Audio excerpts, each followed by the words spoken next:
एक आदमी था, नाम नहीं पता, सिर्फ इतना पता कि वो भारत का था। उसकी उम्र लगभग 25 साल थी जब उसने अपना देश छोड़ा।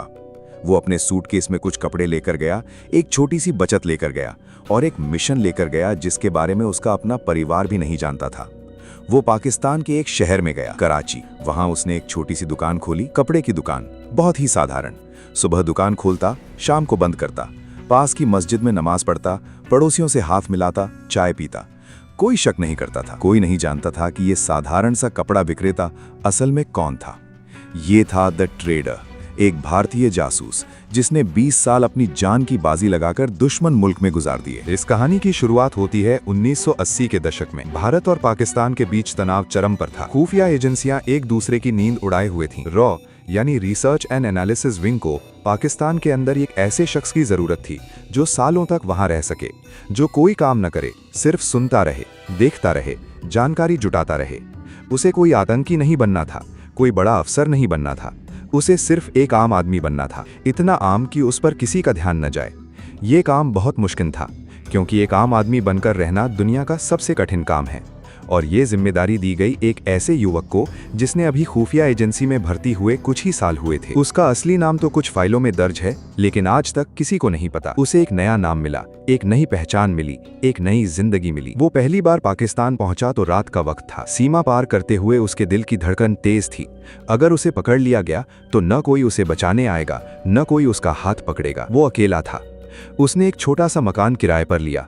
मोहल्ले के लोगों ने पूछा, कौन हो तुम? उसने कहा, मैं एक छोटा व्यापारी हूँ, यहाँ से थोक में कपड़े लेकर दूसरे शहरों में बेचता हूँ। लोगों ने विश्वास कर लिया। वो रोज मस्जिद जाता, नमाज पढ़ता, रमजान में रोजे रखता। धीरे धीरे वो मोहल्ले का अपना आदमी बन गया।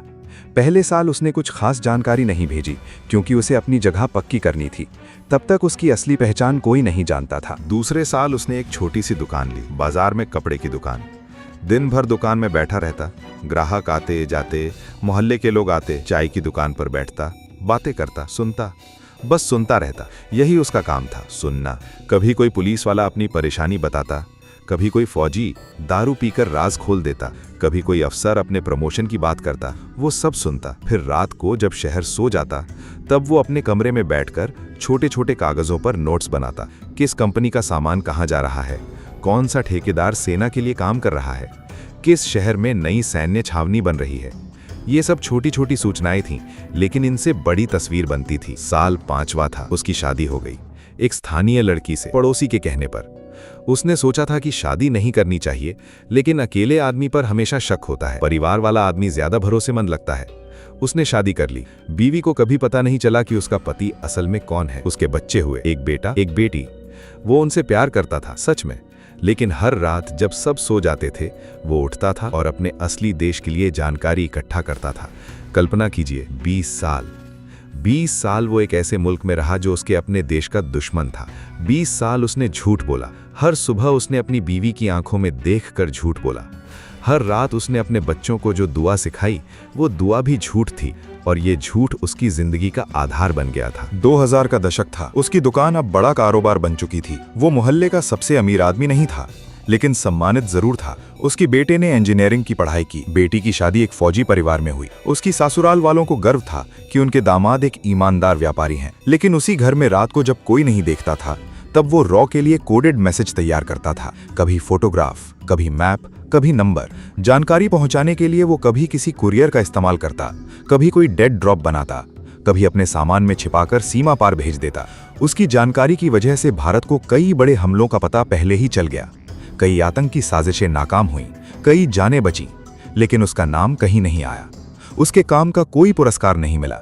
वो बस चुपचाप अपनी दुकान पर ग्राहकों से मुस्कुराकर मिलता रहा। साल 2007 के आसपास बात फैली कि पाकिस्तान की एजेंसी ISI को शक हुआ है कि कोई लंबे समय से भारत को जानकारी लीक कर रहा है। जांच शुरू हुई।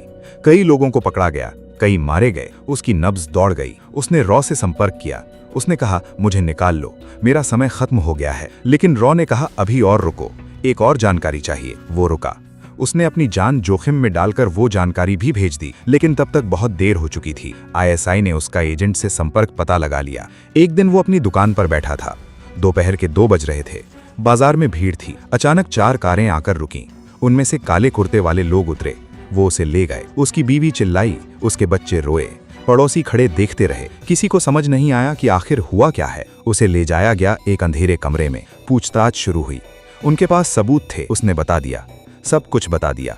उसे पता था कि अब वो बचने वाला नहीं है। अगले 14 साल उसने पाकिस्तान की जेलों में गुजारे, वो जेलें जहां से लोग वापस नहीं लौटते। उसे पीटा गया, उसे बिजली के झटके दिए गए, उसे पानी में डुबोया गया, उसके नाखून उखाड़े गए, लेकिन रॉ का नाम नहीं लिया। भारत सरकार की कोई मदद नहीं आई। वो अकेला था, बिल्कुल वैसे ही जैसे 25 साल पहले जब वो पहली बार इस मुल्क में आया था। उसकी बीवी ने दूसरी शादी कर ली, उसके बच्चे बड़े हो गए। उन्हें बताया गया कि उनके पापा एक जासूस थे, एक गद्दार। उसके बेटे ने उसका नाम तक लेना बंद कर दिया। 14 साल बाद किसी तरह उसे रिहा किया गया। टूटा हुआ, बीमार, लगभग अंधा। किसी ने पूछा, वापस आकर क्या करोगे? उसने कहा, स्कूल खोलूंगा, बच्चों को पढ़ाऊंगा। उसने छोटे से गांव में एक स्कूल खोला, गरीब बच्चों को मुफ्त में पढ़ाता है। उसके पास न कोई कार है, न कोई बैंक बैलेंस, न कोई पेंशन। उसके शरीर पर 47 निशान हैं। हर निशान उस वक्त की याद दिलाता है जब वो टूटा, लेकिन टूटने के बाद भी उसने देश को धोखा नहीं दिया। आज उस राज्य के लोग भी नहीं जानते कि वो स्कूल के कोने में बैठा बूढ़ा आदमी असल में कौन था। कोई उसे सल्यूट नहीं करता, कोई उसकी कहानी पर फिल्म नहीं बनाता। मोदी ने उसका नाम नहीं लिया, राहुल ने हाथ नहीं बढ़ाया। वो बस वहां बैठा रहता है, बच्चों को अक्षर सिखाता है और रात को जब सब सो जाते हैं तो आसमान में भारत की तरफ देखता है, बस, बिना किसी उम्मीद के, बिना किसी शिकायत के। ये कहानी सिर्फ एक जासूस की नहीं थी, ये कहानी है उस दर्द की जो कोई देखता नहीं।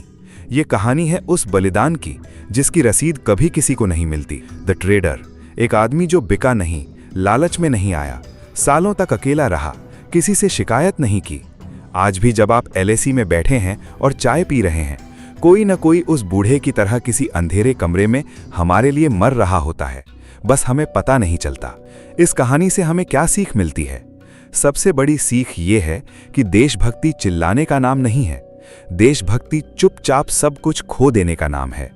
ट्रेडर ने अपनी बीवी खोई, अपने बच्चे खोए, अपनी जवानी खोई, अपनी आंखों की रोशनी खोई, लेकिन अपने देश पर से भरोसा नहीं खोया। दूसरी सीख ये है कि असली हीरो वो नहीं जो टीवी पर दिखता है, असली हीरो वो है जिसका नाम तक नहीं पूछा जाता। और शायद कराची की उस कपड़े की दुकान की दीवारें आज भी किसी को याद करती होंगी, कोई जिसने कभी अपनी सच्चाई नहीं बताई, बस काम किया देश के लिए, चुपचाप। अगर ये कहानी पसंद आई हो तो इसे अपने दोस्तों के साथ जरूर बांटिएगा। ऐसे ही अनसुनी और अनदेखी कहानियां लाते रहेंगे हम। तब तक के लिए अपने असली हीरोज को याद कीजिएगा, उन्हें जो कभी लौट कर नहीं आए, भले ही लौट आए तो उन्हें कोई पहचानता नहीं।